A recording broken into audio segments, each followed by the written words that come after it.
Yeah, you have StreamYard too, so you know. And good morning, the day after Thanksgiving. Greetings to everyone in our community. I'm Renee McLaughlin, and I am so honored to be here today and sharing this conversation with one of my dear friends, Dr. Karen Thames. Karen, welcome to the live stream. Thank you, Renee. It's so great to be here. Thank you for having me. You know, how could I not have you? It's just one of those, right? And I'm just so happy to see that you're healthy enough to be on today. And how was your Thanksgiving? Oh, my Thanksgiving was blessed. I'm so grateful. It was just a beautiful time, and I hope your Thanksgiving was as well. It so was. It's just so nice to be healthy enough to enjoy it and be with family and Mhm. all that great stuff, right? Yes, absolutely. S- Absolutely. So we're going to get right to it. I want to honor your time and everybody else's that chooses to come on with us. And if you are, please leave a comment on wherever you're at, just saying hi to us. We'd love to see who's on with us today. So I'm just going to start just turning it right over to Karen. And Karen, can you just share with us like where you were at in your life, how you found this beautiful method of movement, and we'll just kind of go on from there. I'm going to turn it over. Thank you so much. I'm gonna try not to be too wordy because you know that I can sometimes be long-winded, but I'm gonna No, try. please. Thank you. Thank you so much. And one thing that I really appreciate about you is you've always honored my story. You've always given power to my voice, and I'm just so grateful for that. So thank you. Wow, what a nice thing to say. I really mean it. I really do. So when I joined the T-Tapp family, because I do consider it a family, it started for me in 2014.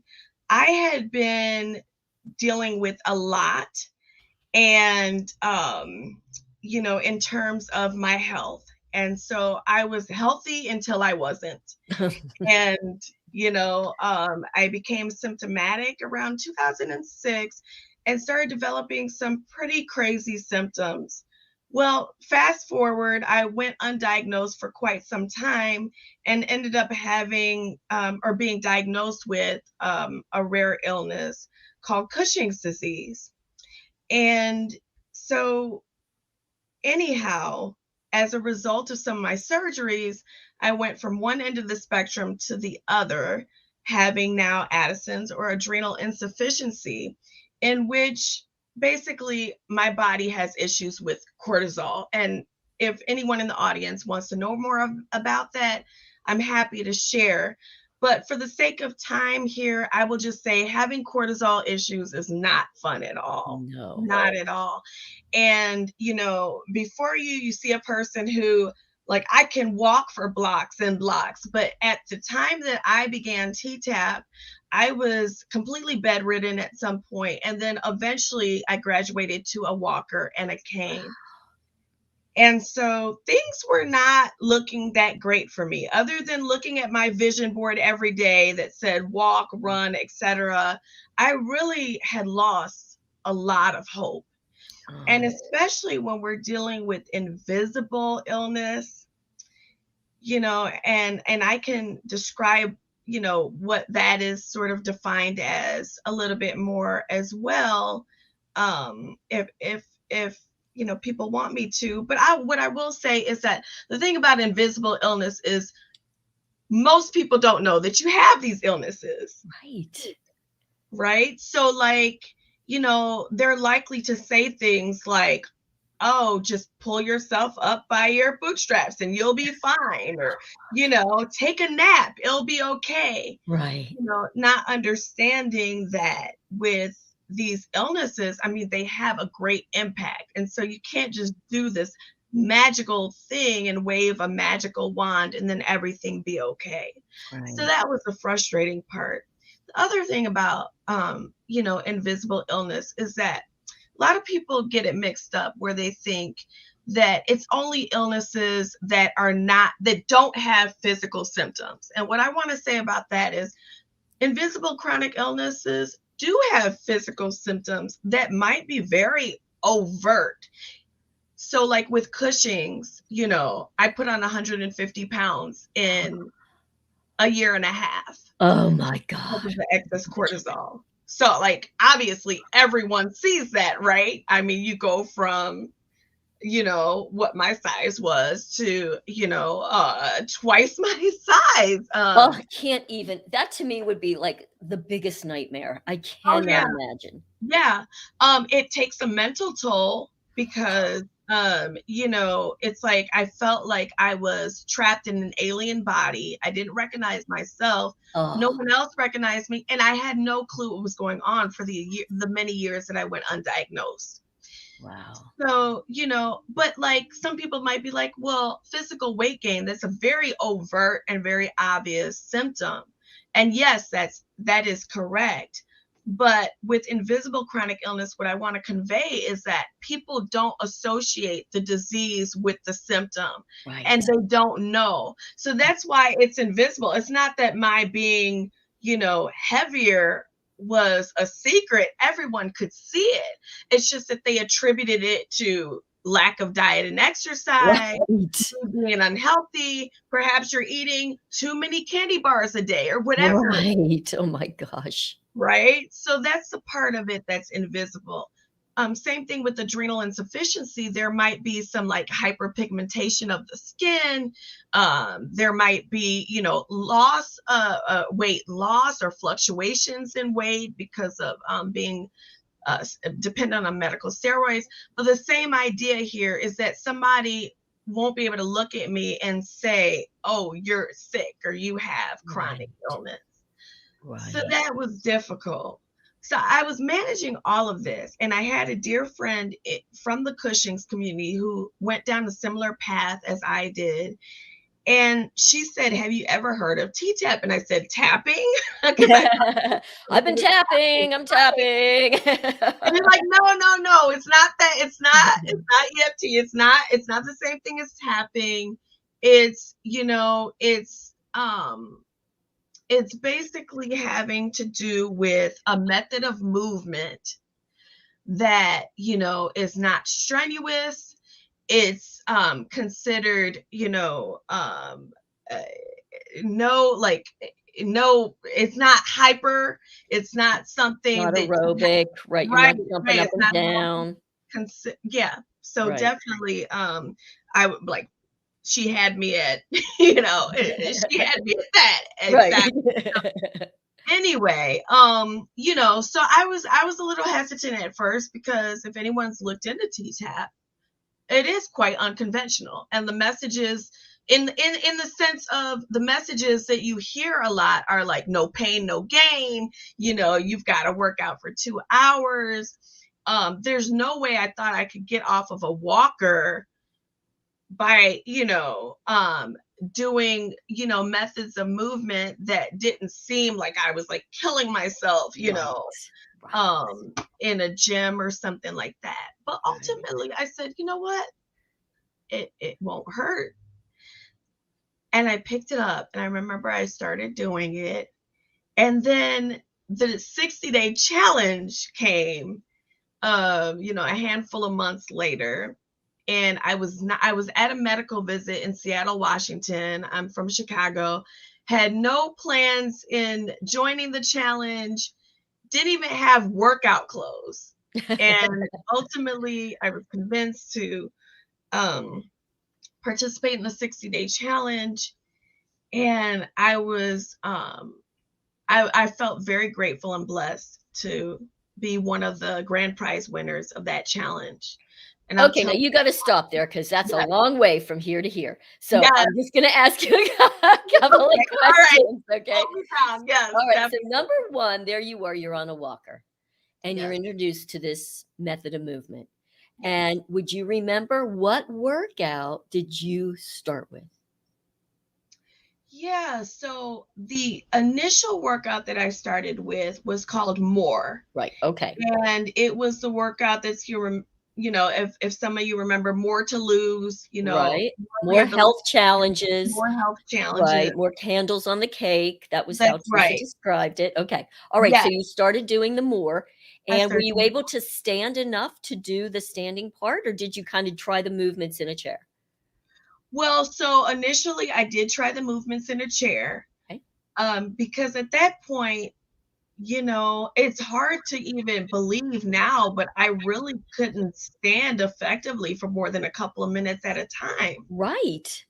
Right. And yet you were able to do some of the moves, right? Or Right, the moves just sitting in a chair. So I just right. want to make that really clear that there is a place for everyone to come in to, Yes, right? No matter where you're at, there's some that part of it that you can do to help bless you and start that healing process or yes, continue where you're at. Okay, yeah, beautiful. So you decided to do that, and then as you got stronger, were you able to then stand? How did that kind of progress?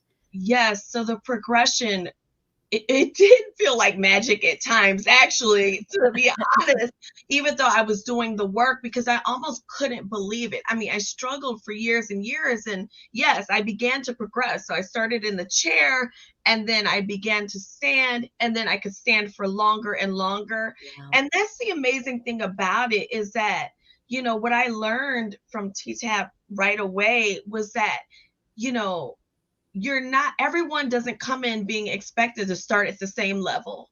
Right. So like sometimes I've had experiences in the past where like a personal trainer is like, go, go, go, go, go. Like if you're not throwing up, then it's not a workout sort Right. of thing. Because it makes them feel like they're doing something. Exactly. Right. They want to feel like they're doing something. Right. But here, I was never made to feel ashamed that I was not coming in at the same level. Beautiful. So yeah, so I started to see progression, you know and so then I'm standing for more than a couple minutes, and now I'm able to do like build up to work through the whole workout. And I love the fact that the people in the workout looked like me. Yes. Did you liked that? I Yeah. did, because I was like, man, those are some bad women, bad in a good way. Right. um, I Right. was like, Right. wow, they're amazing. And some of the messages that I had heard before, even though the invisible illnesses that created these symptoms in me, they were not my fault. They were out of my control. I could not control having, these symptoms or having, acquired these illnesses. But there's a lot of shame that comes with it. There's a lot of shame that comes with like, why did I get this? Like, what could Oh, I have done? So, yeah, I mean, you start to tell yourself sometimes that, it's your fault and you're doing, etc. So the fact that I could, engage in this way and saw women who, were just as enthusiastic, just as mm. passionate, and they looked like they were having a ball too. I loved it. I loved it. Oh, that's just beautiful. Yeah, we could do a whole very long session on shaming, could we not? Yeah. And maybe we need to do that because I Mhm. really feel like that's such a huge, huge part. And I just want to mention one thing that you said, and then we'll move on because this isn't really, but it so captured me when you said it. And that's the idea that, somebody who does have quite a bit of weight on, and we think, oh, well, it's not my fault. I didn't do anything wrong.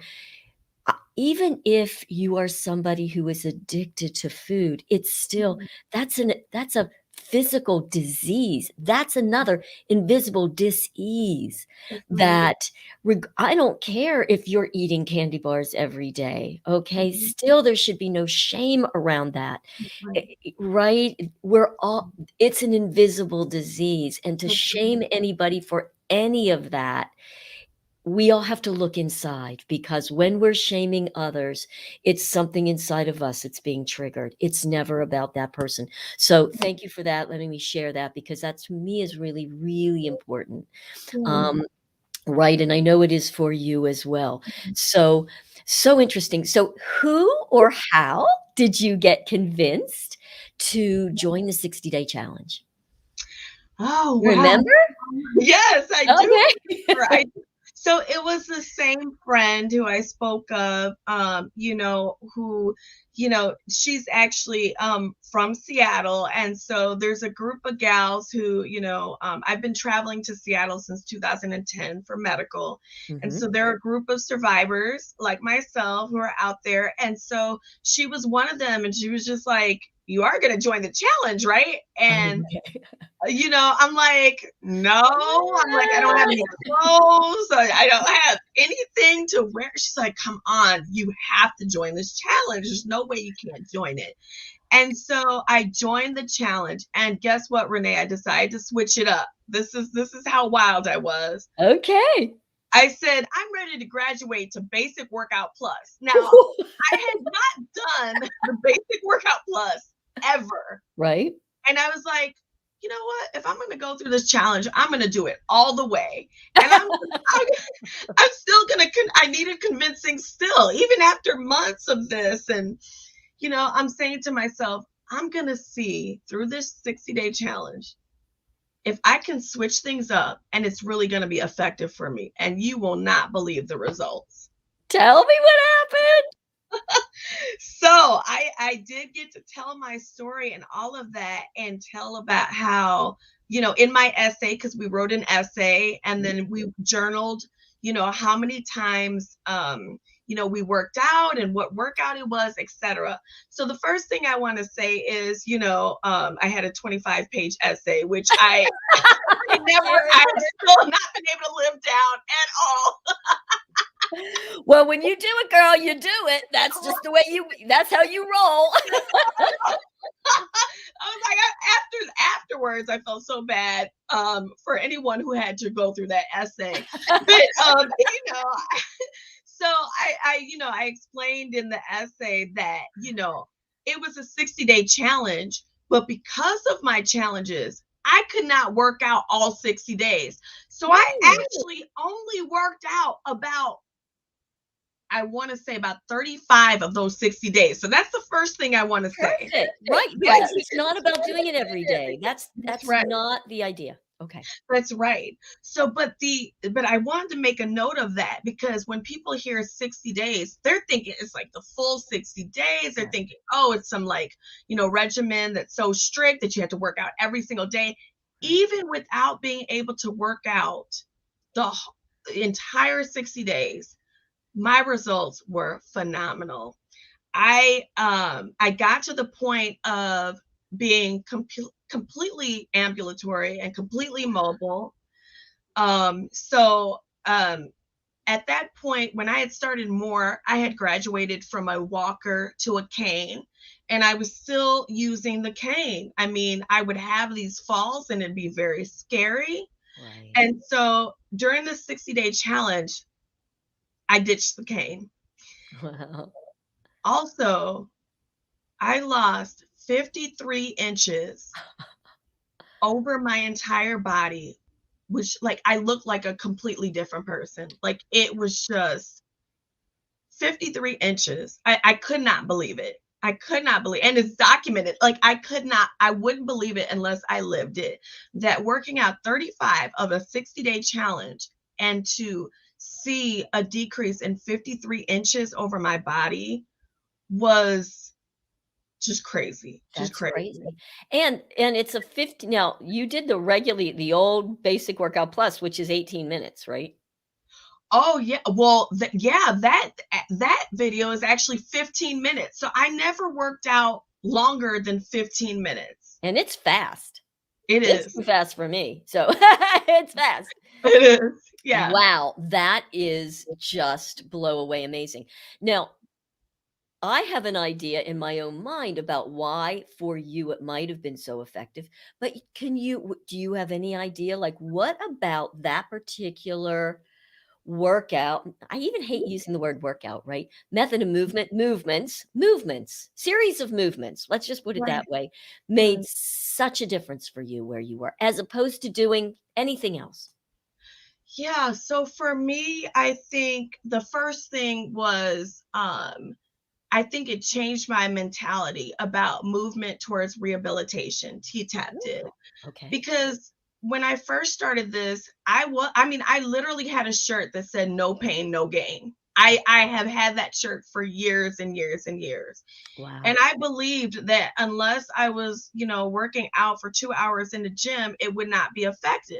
Wow. And so, yeah, I think that there were times where I felt less motivated to get in there because, okay, now I'm like, okay, I'm gonna have to put in 2 or 3 hours and then carrying the weight, physical weight and the weight of my shame and all this stuff.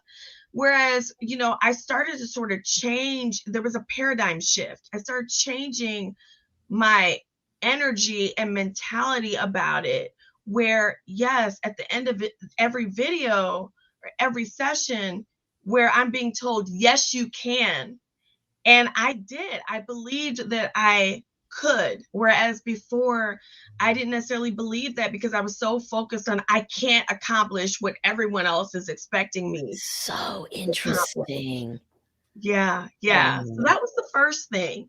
So Okay. now that I'm working on my mindset here, now I'm working on, at this point, I'm working on intentional movement because now I'm not just in a gym trying to like speed through an elliptical workout or whatever. I am looking at intentional, mindful, deliberate movements. So Oh, instead of focusing on, oh, I got to get 2 hours in or it's not worth anything, I took an opportunity to use that 15 minutes in with such intentionality.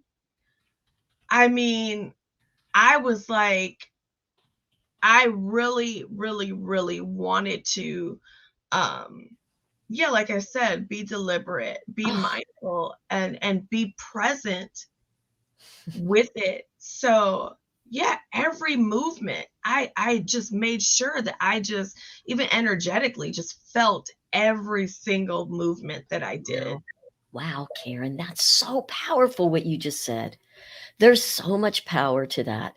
And I think as well of somebody who's worked with women for over 20 some years with this in all levels of fitness, right? I mean, that, when you're somebody that is as non-ambulatory and challenged with health, just the thought of getting up and doing any movement, number 1, is probably just mind-blowing, right? I mean, like, "Oh, how can I do this?" And then somebody who's so type A as you are to think, "Okay, I'm not only gonna go from nothing to 2 hours a day in the gym." I mean, Yeah. surely there's a place in between, right? Yeah. But typically, it's just so overwhelming that I think women in that position we just can't get up to even try. So the whole Absolutely. idea of, guess what? There is a method of movement that is gentle yet Mhm. effective. Yes, it Right. can be gentle yet effective. And the more that we move, the more we start pumping the lymphatic system, Right. reducing the inflammation, Yes. moving the fascia, which is so huge. We now know so much more about the fascia and where the trauma and the shame and the illness is so Mhm. held there. And we need to be able to start to move it, pump the lymph, get even just the fluids moving, Yeah. hydrating, detoxing. But that takes deliberate, intentional movement, Yeah. not high aerobics or anything like that. So, what you just said was just so brilliant, right? It's like, let me just get up and be Yeah. mindful and just start the movement. And as you started, it's kind of like when you go and meet the body to hear the body go, "Thank you." We'll Yeah. go that much more for you. And then you're like, "Okay, I'll go here." And then the body's like, "Yeah, baby, we're going to go to here." Right. And Yeah. then we progress as opposed to going from nothing to 180 miles per hour, which we're not going to Right. do and Yeah. crash and burn. Yeah, I mean, it wasn't happening because I mean, there's not enough time in the world to totally tell you everything. But what I will say is that, the other piece was that I also have a diagnosis of fibromyalgia. and that was residual to the illnesses that I had, overcome and dealt with. And so the pain, I mean, talk about, some people talk about mind over matter. I mean, yeah, there were days where, it didn't matter what my mind said. Like I just could not get out of the bed. The pain was excruciating. It was terrible, terrible pain.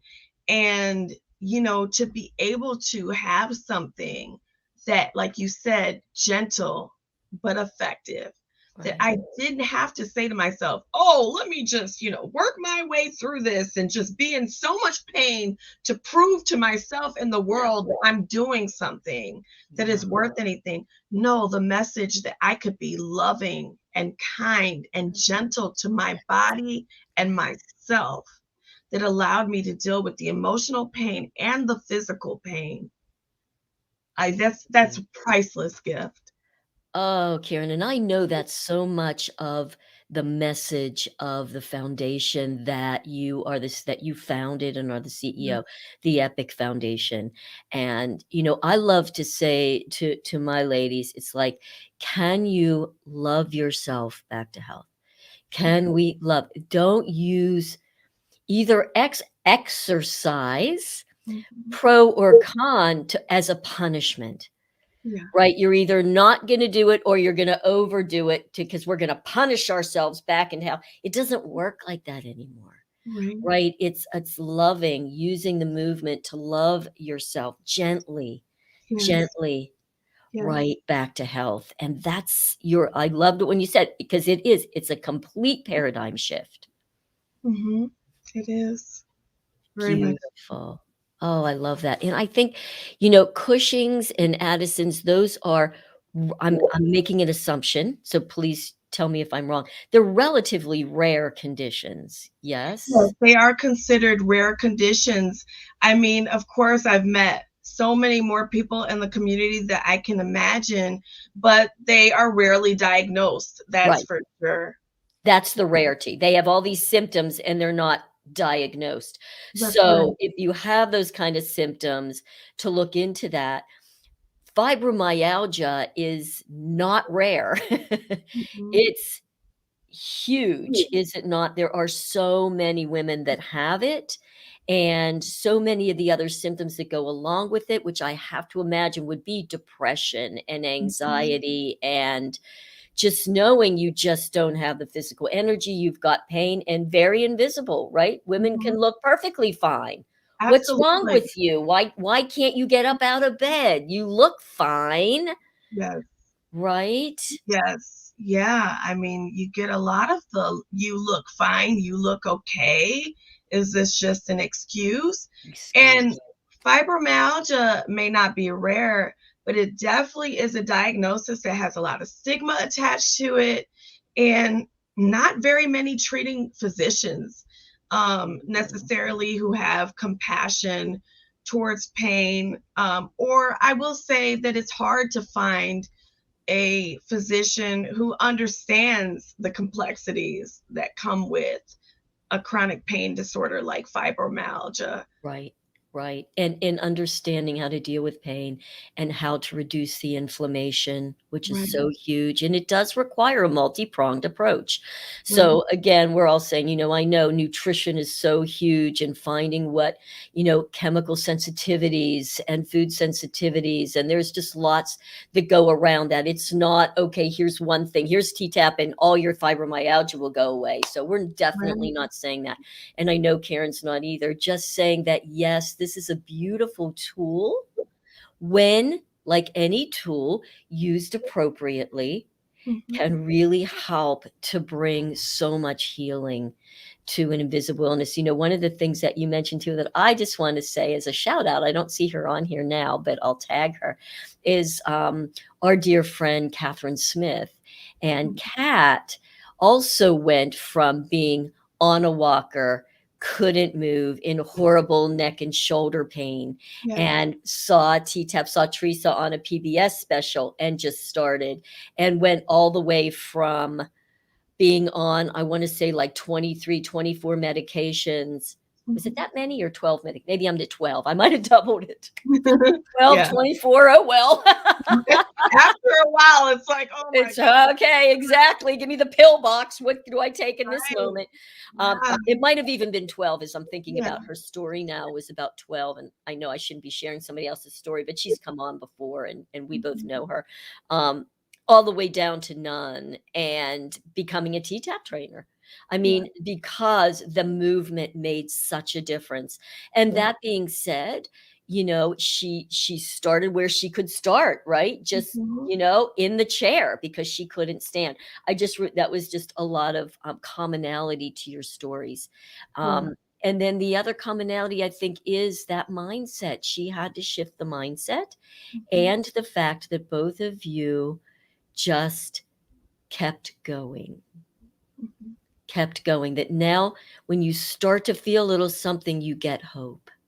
Mhm. And Yeah. I think that's so much of Doc Karen's story for the rest of us is, yes, there is hope. We Mhm. get to a point when we're just so sick, right? That Yeah. the hope starts to go. And when you lose your hope, that's a problem. So with this method of movement, with the yes you can at the end, how brilliant Teresa was. Yes you Yeah. can, yes you can. She kept saying that, right? At the Mhm. end, you did it. I mean, there was just so much, even subliminal, subconscious stuff in that. um, Absolutely. and that the community is all there together. So Mhm. beautiful. Would you, and thank you so much for sharing that. Would you tell everybody just a little bit also about the Epic Foundation and how to find them and you for continuing community support? Thank you for that. Yes, the EPIC Foundation stands for Empowering People with Invisible Chronic Illness. And we're known as the Epic Foundation because we say together we are epic. I've learned throughout my journey that, we may sometimes feel alone, but we don't have to be alone. And we are a community and we can support each other. And really, I call you my family, Thank you. um, because I feel like, yeah, when we are in this together, even in this moment, like I've told you how much I appreciate you, how grateful I am for you, even with your own journey and with your own story. You have always been so committed to paying it forward and giving your gifts to the world. And I mean, I know it sounds so corny, but like that's what I mean when I say like we're epic together, Yeah. because I know that there have been times where you didn't know it. I was like just feeling so low, and I saw a video of yours or I saw a post of yours, Mm. and you know like again, I saw a light. I saw that light. I was able to self-talk and encourage myself because you encouraged me and you encourage us. So we strongly believe that.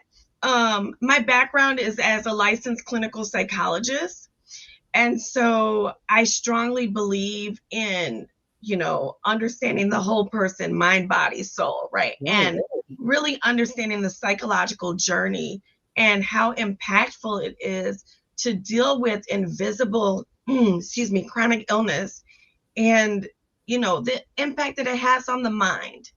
Mm. But, that through encouragement, support, by giving tools of empowerment, that we can thrive. And just to be clear, thriving doesn't mean having a perfect life, because Right. Lord knows, right? There is no such thing. No such thing. It's No. ever fluctuating. Right. So it's up and it's down, but the ability to put one foot in front of the other despite adversity, just to keep going. That is what it means to thrive.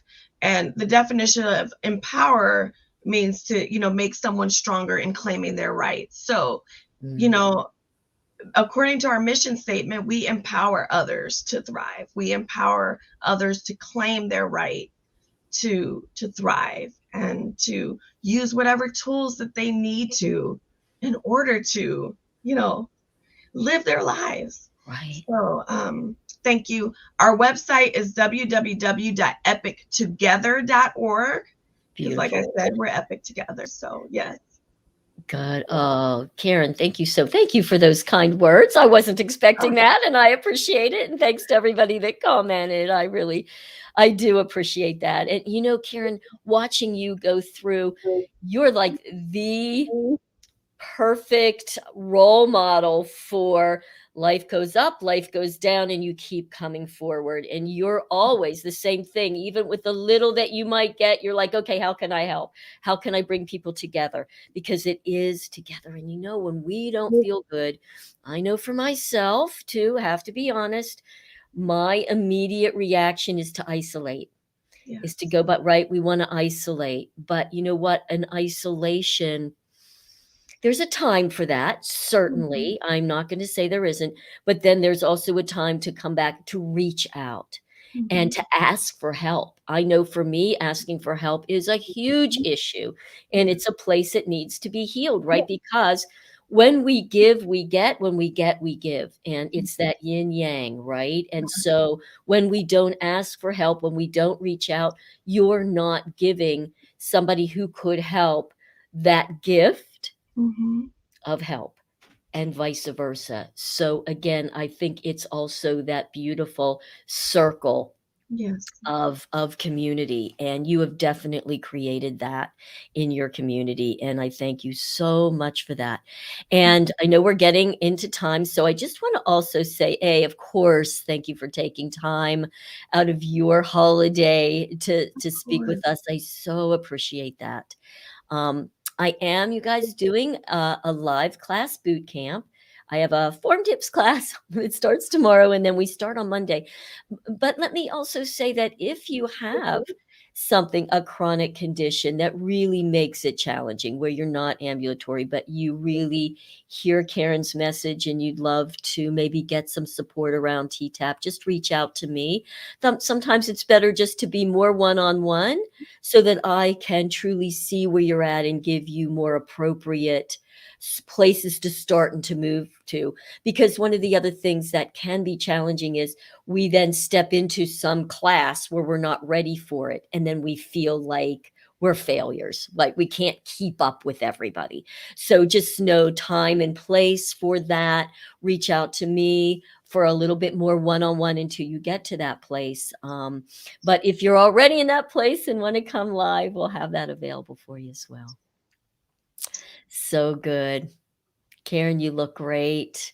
Thank you. You look great. Thank you. And looking is more about looking inside. So when That's I say that, I see that beautiful smile, I see your heart shining, and that's really what I mean, and that's the same with all of us. yeah. So once again, thank you so much for coming Of on.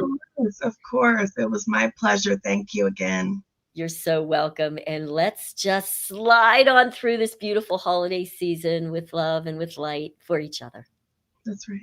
All right. Blessings. Thank you, guys. We appreciate you.